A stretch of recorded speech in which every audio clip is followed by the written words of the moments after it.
Good morning, students and my dear friends. Today is 9th of January 2023, Monday.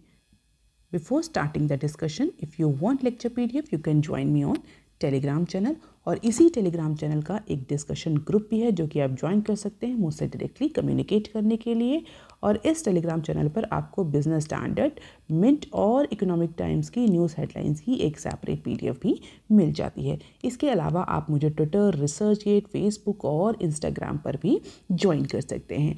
Recommended play speed इस video की है 1.25x और thought of the day is the journey of 1000 miles begins with a single step। और आज के mint paper की ये news headlines है, बिजनेस स्टैंडर्ड की ये न्यूज़ हेडलाइंस है और जो डिस्कशन में हम न्यूज़ आर्टिकल्स कवर करेंगे वो अप्रॉक्सीमेटली 10 न्यूज़ आर्टिकल्स आज हम डिस्कस करेंगे, जहाँ पर 3 जो हैं वो बिजनेस मिंट पेपर से हैं बिजनेस न्यूज़, और जो रिमेनिंग बिजनेस न्यूज़ हैं या फाइनेंशियल न्यूज़ हैं वो बिजनेस स्टैंडर्ड के पेपर से हैं।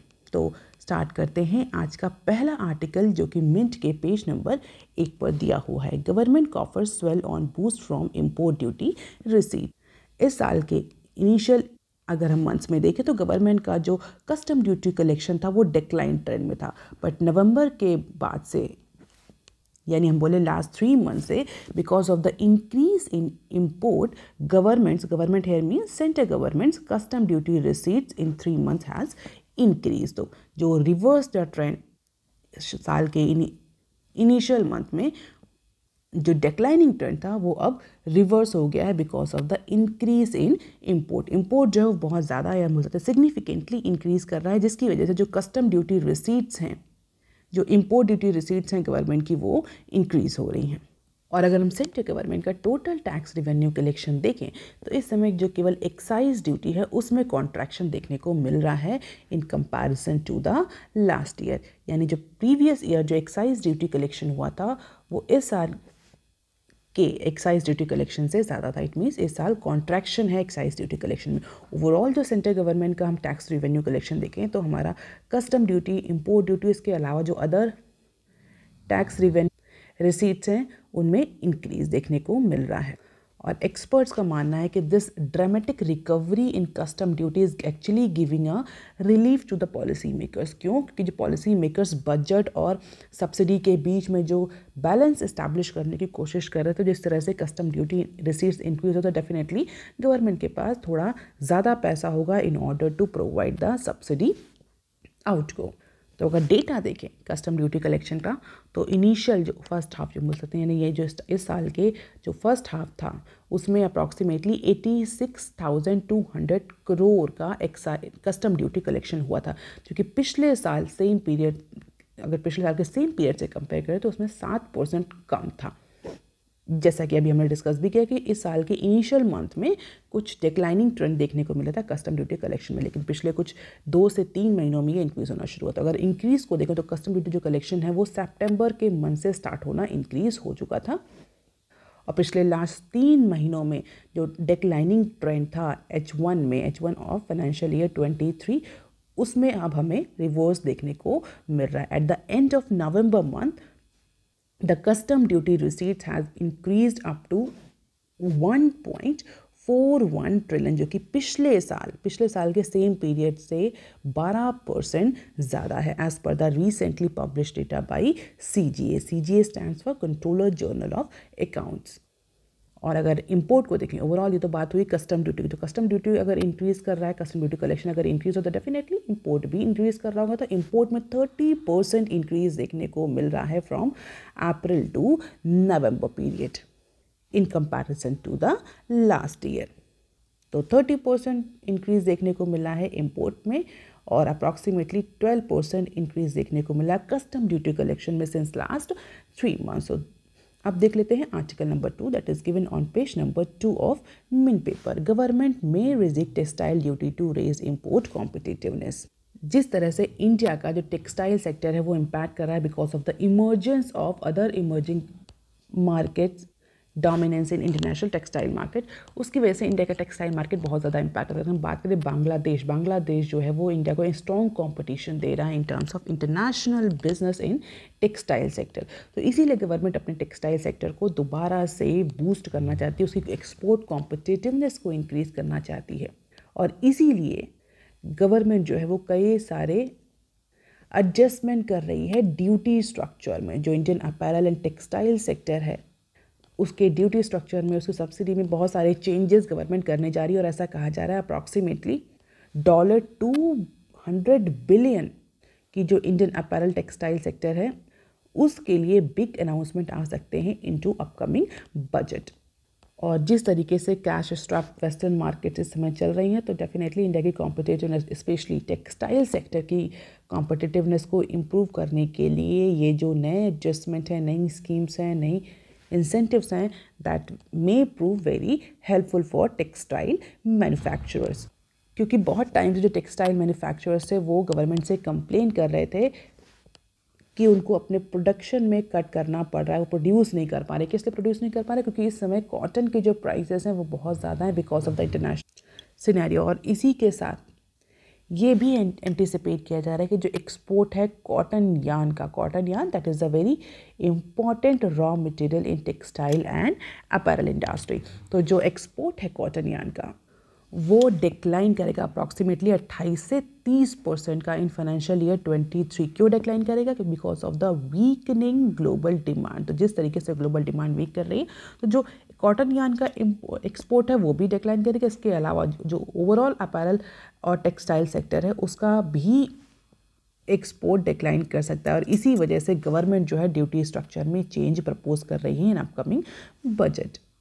और इसीलिए जो टेक्सटाइल मैन्युफैक्चरर्स हैं उनका ये कहना है कि जो इन्वर्टर ड्यूटी स्ट्रक्चर है ट्रेड में उसको अवॉइड करना चाहिए, उसको रिड्यूस करना चाहिए, उसको रिमूव करना चाहिए, जिससे कि अगर किसी भी तरह के रॉ मटेरियल को इंपोर्ट करने की ज़रूरत पड़े तो इंपोर्ट की कॉस्ट बहुत हाई ना जाए। क्योंकि अगर इंपोर्ट कॉस्ट बहुत ज़्यादा हाई होगी तो डेफिनेटली जो फाइनल प्रोडक्ट होगा वो भी कॉस्टली होगा, और अगर फाइनल प्रोडक्ट कॉस्ट तो वो इंटरनेशनल मार्केट में अनकॉम्पिटिटिव हो जाएगा। इंटरनेशनल मार्केट में, इंटरनेशनल बिजनेस में cost is very important consideration. Quality तो एक बेयर मिनिमम रिक्वायरमेंट होती है, लेकिन कॉस्ट के ही बेसिस पे जो कंट्रीज़ होते हैं वो कॉम्पीट करते हैं। दैट इज़ वाई इंडिया का जो टेक्सटाइल सेक्टर है पिछले कुछ टाइम से बहुत ज़्यादा इम्पैक्ट कर रहा था।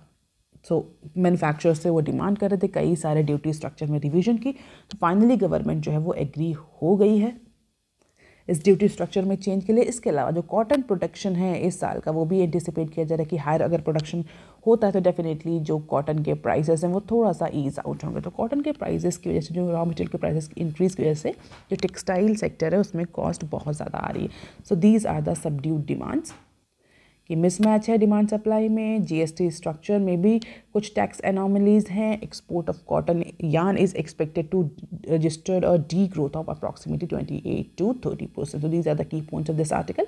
अब देख लेते हैं article number 3 that is given on page number 2 of main paper. FM calls on states to help lift ease of doing business.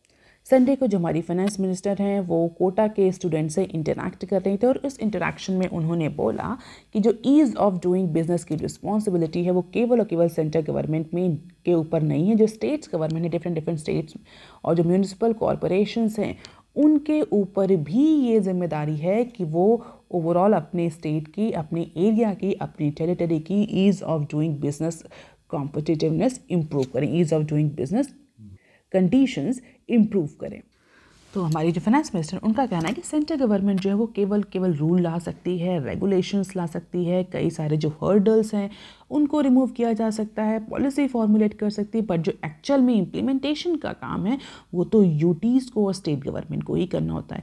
UTs में तो सेंट्रल गवर्नमेंट रिस्पॉन्सिबल होती है इन सारे रूल्स रेगुलेशंस को इम्प्लीमेंट करने के लिए, बट स्टेट गवर्नमेंट जो है उनको बहुत इंपॉर्टेंट रोल प्ले करना पड़ता है। इसके अलावा स्टेट गवर्नमेंट के अलावा पहली बार जो म्यूनिसिपल कॉरपोरेशन हैं, जो लोकल बॉडीज़ हैं, उनके रोल को भी इम्पॉर्टेंस दी गई है। तो ऐसा नहीं कि सिर्फ स्टेट्स गवर्नमेंट ही इस पर्टिकुलर एस्पेक्ट में हेल्पफुल हैं। जो म्यूनिसिपल एरियाज़ हैं, म्यूनिसिपैलिटीज़ हैं, they will also need to understand that they are very important part in improving the ease of doing business in their territory, in their city, in their state. तो पंचायत से लेकर के municipality, municipal area, state government, जितनी भी जो governing bodies हैं, सबके role को बताया है इम्पॉर्टेंट। हमारी फाइनेंस मिनिस्टर ने कहा है कि इन सारे लेवल पे सारी जो सब नेशनल बॉडीज़ हैं, गवर्नमेंट बॉडीज़ हैं, सेल्फ रेगुलेटरी बॉडीज़ हैं, इनको एक साथ मिलकर के काम करना पड़ेगा इंडिया में ईज ऑफ डूइंग बिजनेस को इम्प्रूव करने के लिए। अब देख लेते हैं बिजनेस स्टैंडर्ड के आर्टिकल। तो बिजनेस स्टैंडर्ड का आर्टिकल जो है वो पेज नंबर 1 पर दिया हुआ है, उसको डिस्कस कर लेते हैं। Non financial companies stare at टैपिड Q3 earnings. तो बेसिकली जो ये न्यूज़ है, ये कंपनीज की अर्निंग्स, जो Q3 के जो रिजल्ट आए हैं, Q3 यानी फाइनेंशियल ईयर 23, Q3 के जो रिजल्ट्स हैं उनके बारे में है, जहाँ पर यह बताया गया है कि जो नॉन फाइनेंशियल कंपनीज हैं उनकी परफॉर्मेंस फाइनेंशियल कंपनीज के कंपैरिजन में, बैंक्स के कंपैरिजन में, फाइनेंशियल सर्विसेज के कंपैरिजन में टेपिड रही, लो रही। तो अगर निफ्टी का हम डेटा देखें तो जो 50 कंपनीज निफ्टी कंप्राइज करती हैं, उसमें जो बैंक्स हैं उनकी अर्निंग सिग्निफिकेंटली इम्प्रूव हुई। The 50 company comprising the Nifty are expected to report approximately 10.5% growth in their combined earnings. तो जो Q3 है उसमें जो 50 कंपनीज हैं निफ्टी में, उसमें अप्रॉक्सीमेटली 10.5% उनकी अर्निंग्स में इंक्रीज एंटिसिपेट किया जा रहा है फॉर Q3, जो कि पिछले क्वार्टर में अप्रॉक्सीमेटली 1.7% थी। तो because of the increase in earnings of bank, Nifty 50 की जो ओवरऑल कंपनीज हैं वो 10.5% का अर्निंग रजिस्टर कर रही हैं। जबकि अगर नॉन फाइनेंशियल कंपनीज की बात करी जाए तो नॉन फाइनेंशियल कंपनीज जो है वो उसको लेकर के जो ब्रोकर्स हैं वो टेपिड ग्रोथ रजिस्टर्ड कर रहे हैं। अगर हम कंबाइंड करें नेट प्रॉफिट, जो इंडेक्स कंपनीज है निफ्टी की, जिसमें बैंक्स, फाइनेंशियल सर्विसेज और इंश्योरेंस, जिसको हम शॉर्ट फॉर्म में BFSI भी बोलते हैं, तो उसका जो कंबाइंड नेट प्रॉफिट अप्रॉक्सीमेटली 2% की ग्रोथ रजिस्टर्ड कर सकता है ईयर ऑन ईयर बेसिस पर। तो Q3 और फाइनेंशियल ईयर 23 में बैंक, फाइनेंशियल सर्विसेज और इंश्योरेंस BFSI सेक्टर जो है, BFSI जो कंपनीज हैं वो 2% की ग्रोथ रेट रजिस्टर कर रही हैं in terms of net profit in comparison to last year. हालांकि financial year Q2 of financial year 23 से अप्रॉक्सीमेटली 12.7% का इंप्रूवमेंट देखने को मिल रहा है। Although Q3 of financial year 22 से जो इंप्रूवमेंट है वो कम है, बोल सकते हैं वो लोअर है उससे परफॉर्मेंस इस क्वार्टर में। और जो डिफरेंट ब्रोकरेज हाउसेज हैं, जो डिफरेंट पार्टिसिपेंट्स हैं, उनका ये मानना है कि जो निफ्टी कंपनीज हैं वो अप्रॉक्सीमेटली 1.62 ट्रिलियन का प्रॉफिट रजिस्टर्ड कर सकती हैं इन Q3 of financial year 23, and that is up from 1.47 trillion in Q3 of financial year 22 और 1.5 trillion in Q2 of financial year 23। और जो नॉन BFSI कंपनीज हैं, यानी जो नॉन फाइनेंशियल कंपनीज हैं, उनके अगर प्रॉफिट की बात करें तो they are expected to report the net profit of 1.11 trillion in Q3 of financial year 23, that is up from 1.09 trillion in Q3 of financial year 22 and 95 crore in Q2 of financial year 23। तो basically quarter wise comparison है, बहुत ज़्यादा data आपको याद करने की ज़रूरत नहीं है। बस यहाँ पर जो की पॉइंट है ये है कि जो बैंक्स, इंश्योरेंस और फाइनेंशियल सर्विसेज जो कंपनीज हैं उन्होंने ज़्यादा ग्रोथ रजिस्टर करी है, ज़्यादा प्रॉफिट रजिस्टर किया है in comparison to their previous quarter as well as in comparison to non financial companies. इसके अलावा जो ब्रोकरेज हाउसेज हैं they are also anticipating slow down in corporate revenues in third quarter. तो जो brokerage houses हैं वो भी anticipate कर रहे हैं कि आगे आने वाले क्वार्टर में, इस क्वार्टर में जो कॉर्पोरेट रिवेन्यू है उसमें ग्रोथ में डिक्लाइन देखने को मिलेगा। और जो नॉन BFSI कंपनीज हैं, top line growth in Q3 of financial year 23 is expected to be lowest since Q4 of financial year 21। तो ऐसा कहा जा रहा है कि Q4 जो फाइनेंशियल ईयर 21 का था उससे लेकर के अभी तक का सबसे लोएस्ट परफॉर्मेंस रजिस्टर करेंगी नॉन BFSI कंपनी, किसमें? Q3 ऑफ फाइनेंशियल ईयर 23 में। So this is all about the market and slowdown in revenue growth, but earnings seen at a record high. So this is net sale and this is net profit. You can just have the glimpse of it. जो red line है ये indicate कर रही है Nifty 50 companies को, जो black line है वो इंडिकेट कर रही है XBFSI को। अब देख लेते हैं article number 5 that is given on page number 4 of business standard. Economist peg financial year 24 growth at 6% after advance estimates। पहले तो हमने डिस्कस किया मार्केट की कंडीशंस, जहाँ पर मार्केट जो है वो मिक्स रिजल्ट दे रही है। किसी पर्टिकुलर सेगमेंट में इंक्रीज देखने को मिला है रेवेन्यू में, किसी पर्टिकुलर सेगमेंट में डिक्रीज देखने को मिला है। अब यहाँ पर जो हम डिस्कस करेंगे that we will discuss about the economic growth GDP। So following the financial year 23 GDP advanced estimates, economists are actually signaling out that Indian economy is relatively resilient।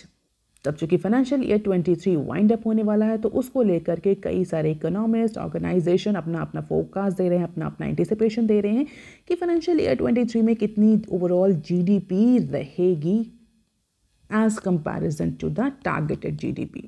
और इसी ड्यूरेशन में कई सारे इकोनॉमिस्ट ने ये भी बोला है कि जो इंडियन इकोनॉमी है that is relatively resilient. Relatively resilient means in comparison to the other emerging economy, जो इंडियन इकोनॉमी है वो रेजिलियंट है ग्लोबल शॉक से बहुत ज़्यादा, या हम बोल सकते हैं एब्सोल्यूट रेजिलियंस की बात नहीं करी गई, रिलेटिव रेजिलियंस की बात करी गई। यहाँ पर आप इस पर्टिकुलर वर्ड को ध्यान में रखेंगे।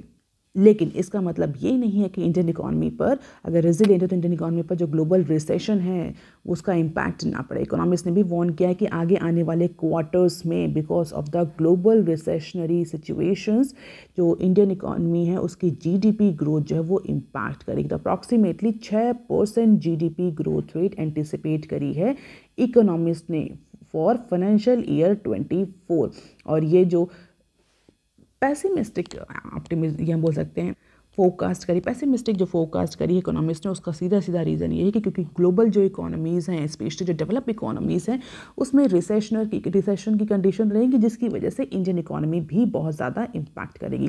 हालांकि in comparison to the other economies develop economies and developing economies Indian economy will remain resilient, but जो इम्पैक्ट हैं अनसर्टन ग्लोबल सिचुएशंस के वो इकोनॉमिक ग्रोथ को स्लो डाउन तो करेंगे, जिसकी वजह से इन्फ्लेशन जो है वो इंक्रीज़ करेगी, जो फाइनेंशियल कंडीशंस हैं वो टाइट होंगी, जियोपॉलिटिकल सिचुएशंस और ज़्यादा टेंशनफुल रहेंगी। और पिछले कुछ मंथ्स में हम इस ग्लोबल रिसेशनरी सिचुएशन का, इंटरनेशनल सिचुएशन का इम्पैक्ट हम अपने एक्सपोर्ट इंपोर्ट और अदर फाइनेंशियल पैरामीटर्स पर ऑलरेडी देख ही रहे हैं। तो जो फाइनेंशियल ईयर 23 के लिए जो ग्रोथ थी दैट वाज अप्रॉक्सीमेटली 7%। सो ऐसा मानना है that Indian economy may grow at 7% in financial year 23, जो कि हालांकि RBI के और वर्ल्ड बैंक के प्रोजेक्शन से ज़्यादा है, ऐसा इकोनॉमिस्ट का एस्टिमेट्स है। This is according to the latest estimates by national statistical office that is NSO।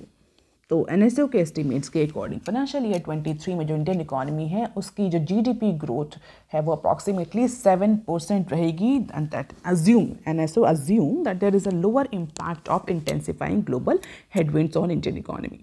और अगर आप रेगुलरली न्यूज़ चैनल फॉलो करो तो आपको पता होगा कि लेटेस्ट में वर्ल्ड इकोनॉमिक आउटलुक और इंटरनेशनल मॉनेटरी फंड कई सारे जो इंटरनेशनल एजेंसीज़ हैं उन्होंने इंडिया का जो ग्रोथ फोरकास्ट था फॉर कैलेंडर ईयर 23 वो रिड्यूस किया था, वो स्लैश डाउन किया था because of these global recessionary situation. And these are the financial year 24 estimates by different international agencies, IMF, World Bank, CARE, CRISIL and Quantico। तो हम देख सकते हैं IMF ने 6.1, world bank 6.6, care 6.1, CRISIL 6 and Quantico 6। तो approximately 6% का projection किया है इकोनॉमिस्ट ने और एजेंसीज ने because of the global recessionary situation. अब देख लेते हैं some short news articles. DPIIT policy for auctioning of salt land to private player in the works। So DPIIT stands for Department for Promotion of Industry and Internal Trade। तो DPIIT is now working on a auctioning of salt land और उसके लिए policy formulation पर काम कर रही है DPIIT।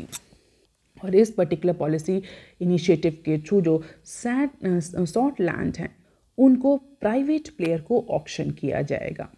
और डिपार्टमेंट ने कई सारी रिक्वेस्ट, DPIIT ने कई सारी रिक्वेस्ट थी वो रिसीव करी थी from different ministries, different department, different state government के, सेंट्रल गवर्नमेंट के पास, सेंट्रल गवर्नमेंट के पब्लिक सेक्टर एंटरप्राइज जो CPSCs हैं उनके पास जो सॉल्ट लैंड है it means government of India जो सॉल्ट लैंड ओन कर रही है उसको ट्रांसफ़र कर दिया जाए through the office of salt commissioner for public purpose.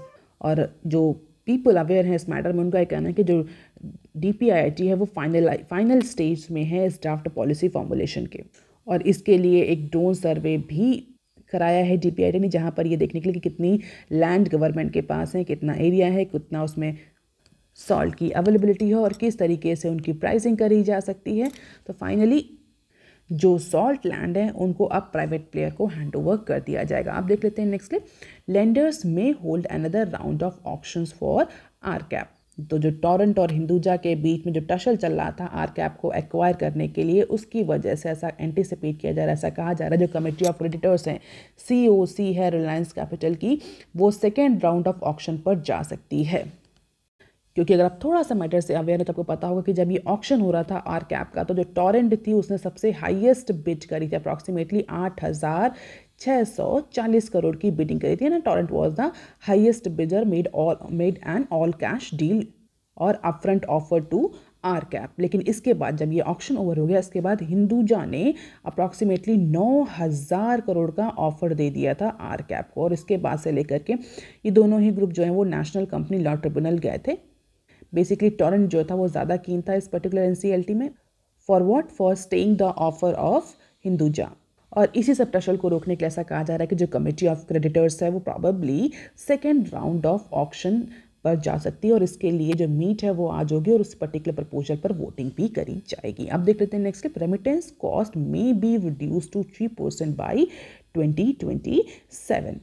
तो फर्स्ट G20 जो global partnership for financial inclusion, जिसको GPFI भी बोल रहे हैं, उसकी मीटिंग कोलकाता में होने वाली है। First G20 global partnership for financial inclusion की जो मीटिंग है वो कोलकाता में होने वाली है। उसमें बहुत सारे इंपॉर्टेंट इश्यूज डिस्कस किए जाएंगे, और अगर इंपॉर्टेंट इश्यूज की बात करें तो unlocking the digital infrastructure for advancing the financial inclusion, reducing the remittance cost, assessing progress in G20 high-level principles and availability of finance for SMEs। ये सारे इंपॉर्टेंट इश्यूज डिस्कस किए जाएंगे, और ऐसा कहा जा रहा है कि ये जो GPFI ग्रुप है this is working on more importantly on remittance cost, और ऐसा जो टारगेट रखा गया कि 2027 तक, जो टारगेट रखा गया वो रखा कि 2027 तक जो रेमिटेंस कॉस्ट है वो अप्रॉक्सीमेटली 3% तक रिड्यूस हो जाए। तो they are working to reduce the cost on a target that has been set to bring down the remittance cost up to 3%। हालांकि country to country wise vary भी करेगा। At present it is 6% on an average. तो जो G20 countries में approximately 6% average है, इसको reduce करके 3% तक लाना है। आप मुझे कमेंट सेक्शन में लिख करके बताइए कि what is remittance cost basically. अब देख लेते हैं next clip. ITPI bank stake sale, suitors may have to place bid by March. तो department of investment and public asset management, जिसको हम शॉर्ट फॉर्म में DIPAM बोलते हैं, DIPAM ने अप्रॉक्सीमेटली 5 EOI रिसीव किए हैं। 5 EOI means expression of interest receive किए हैं। For what? For 61% stake of IDBI। तो जो IDBI बैंक का 61% का जो स्टेक सेल हो रहा है उसके साथ मैनेजमेंट कंट्रोल भी ट्रांसफर हो रहा है। तो उसके लिए DIPAM ने 5 से 6 एक्सप्रेशन ऑफ इंटरेस्ट जो है वो रिसीव किए हैं। बोल सकते हैं 5 से 6 ऑफर रिसीव किए हैं, जिसमें प्राइवेट इक्विटी फंड्स भी हैं, फॉरेन फाइनेंशियल सर्विसेज भी हैं, ग्लोबल बैंक्स भी हैं, NBFCs भी हैं उस पर्टिकुलर बिड में। तो जो 5 बिड रिसीव हुई हैं DIPAM को on IDBI 61% stake sale offer. और ऐसा कहा जा रहा है कि अब ये जो प्रोसेस है ये सेकेंड फेज में जाएगी, जहाँ पर जो फाइनेंशियल बिड्स हैं उनको कॉल ऑफ किया जाएगा। तो अभी तो एक्सप्रेशन ऑफ इंटरेस्ट आया, इसके बाद फाइनेंशियल बिड जो सेकेंड फेज है उसमें फाइनेंशियल बिड कितना कितना पैसा कौन कौन दे रहा है ये 61% का स्टेक खरीदने के लिए। मगर इससे पहले जो EOI हैं उनका प्रॉपर इवैल्यूएशन किया जाएगा, उनका असेसमेंट किया जाएगा, उनको देखा जाएगा कि वो रिजर्व बैंक ऑफ इंडिया का जो रेगुलेशंस हैं, प्रोसेस जो है ड्यू डिलिजेंस प्रोसेस उसके अकॉर्डिंग है या नहीं। तो 5 से 6 एक्सप्रेशन ऑफ इंटरेस्ट आए हैं। Now next process will be the financial bid. अब देख लेते हैं next clip. FPIs began 2023 in sell of moat, pull out rupees 5,900 crore. So foreign investors offloaded approximately 5,900 crore in the first week of January. तो because of the growing concern, definitely अगर जो FPIs हैं, FPI stands for foreign portfolio investors, अगर वो sell कर रहे हैं तो definitely there must be some reason. Reason क्या है कि जो वर्ल्ड के कुछ पार्ट में जो जिस तरह से कोविड-19 की सिचुएशन फिर से री इमर्ज हुई है, जिस तरीके से फिर से लॉकडाउन और रिस्ट्रिक्शंस इम्पोज किए जा रहे हैं, more specifically after the experience of China, उसकी वजह से जो इन्वेस्टर्स हैं they are sceptical about the emerging markets growth, और इसी वजह से वो इमर्जिंग मार्केट से अपना पैसा निकाल रहे हैं. They are pulling out their money. Pulling out करने के लिए क्या कर रहे हैं? They are selling. और इसमें इंडियन इकोनॉमी भी एक इमर्जिंग मार्केट है, तो इंडियन इकोनॉमी में भी सेम ट्रेंड देखने को मिला. अप्रॉक्सीमेटली 5,900 करोड़ का सेल ऑफ देखने को मिला from Indian equity market bye foreign portfolio investors. Reason? COVID-19 and recessionary worries in USA or other developed economies. और इसीलिए जो फॉरेन पोर्टफोलियो इन्वेस्टर्स हैं they are lending their money into the safe place in comparison to the risky assets like emerging economies. और ऐसा कहा जा रहा है कि जिस तरीके से ग्लोबल जीडीपी सिचुएशन चल रही है, ग्लोबल जीडीपी कंसर्न चल रहे हैं, हाई ग्लोबल इंटरेस्ट रेट हैं, जिस तरीके से अर्निंग्स जो है थर्ड क्वार्टर में कंपनीज की म्यूटेड हो रही हैं, उसको देखते हुए ऐसा कहा जा रहा है कि जो एफपीआई का जो ये फ्लो है, जो ट्रेंड है, ये आगे आने वाले क्वार्टर में भी ऐसे ही कंटिन्यू रहेगा. वोलेटाइल सिचुएशन है, कभी जो एफपीआईज हैं वो सेल ऑफ के मोड में होंगे, कभी बाय ऑफ के मोड में होंगे. तो ये जो फ्लक्चुएशंस हैं, जो वोलेटाइल सिचुएशन है, ये आगे ही ऐसे ही कंटिन्यू रह सकती हैं. So these are the references. If you like the initiative, please share it among your network. It will be a great helpful for our channel. Do like, share and subscribe. Thank you. Have a nice day.